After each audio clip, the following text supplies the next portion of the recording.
ఇళ్లను ముఖ్యమంత్రి రేవంత్ రెడ్డి ఆదివారం ఎందుకు కూల్చివేస్తున్నారని బీఆర్ఎస్ వర్కింగ్ ప్రెసిడెంట్ మాజీ మంత్రి కేటీఆర్ ఆగ్రహం వ్యక్తం చేశారు. సోమవారం జూబ్లీహిల్స్ నియోజకవర్గ కార్యకర్తలతో కేటీఆర్ సమావేశమయ్యారు. ఈ సందర్భంగా ఆయన మాట్లాడుతూ గతంలో హైకోర్టు సెలవు దినాల్లో కూల్చివేతలు చేయవద్దని స్పష్టంగా చెప్పిందని గుర్తు చేశారు. అయినప్పటికీ గాజుల రామారంలో కోర్టు సెలవు రోజు చూసుకొని మరీ పేదల ఇళ్లను కూల్చివేశారని ఫైర్ అయ్యారు. గాజుల రామారంలో ఇల్లు కూల్చివేశారని, రేపు జూబ్లీహిల్స్ లోని బోరబండ బస్తీకి కూడా రేవంత్ రెడ్డి హైడ్రాతో వస్తారన్నారు. కాంగ్రెస్ పార్టీకి ఓటు వేస్తే మన ఇల్లు కూలగొట్టమని కాంగ్రెస్ బుల్డోజర్ రాజ్యానికి లైసెన్స్ ఇచ్చినట్లే అంటూ వ్యాఖ్యలు చేశారు. బీఆర్ఎస్ పార్టీ కార్యకర్త సర్దార్ ఇంటిని కూల్చివేశారన్నారు. కాంగ్రెస్ పార్టీ కూలగొట్టిన ఆ ఇంటిని మళ్లీ కట్టించిచ్చే బాధ్యత తనది అంటూ స్పష్టం చేశారు. కాంగ్రెస్ పార్టీ సినిమా అయిపోయిందని, 2 సంవత్సరాల్లో చేసిందేమీ లేదని విమర్శించారు. హైడ్రా బుల్డోజర్ పేదల ఇళ్లపైకే వెళ్తుందని, పెద్దల ఇళ్లకు వెళ్లదంటూ మండిపడ్డారు.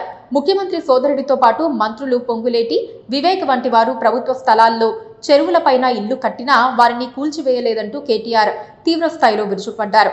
మరోవైపు తెలంగాణ జాగృతి అధ్యక్షురాలు కవిత గాజుల రామారంలోని హైడ్రా కూల్చిన ఇళ్లను పరిశీలించారు. ఈ భూములు వైఎస్ రాజశేఖర రెడ్డి హయాంలో స్టేట్ ఫైనాన్స్ కార్పొరేషన్ కు కేటాయించారు. అప్పట్లో ప్రభుత్వం చర్యలు తీసుకుంటే కబ్జాలు జరిగేవి కావు.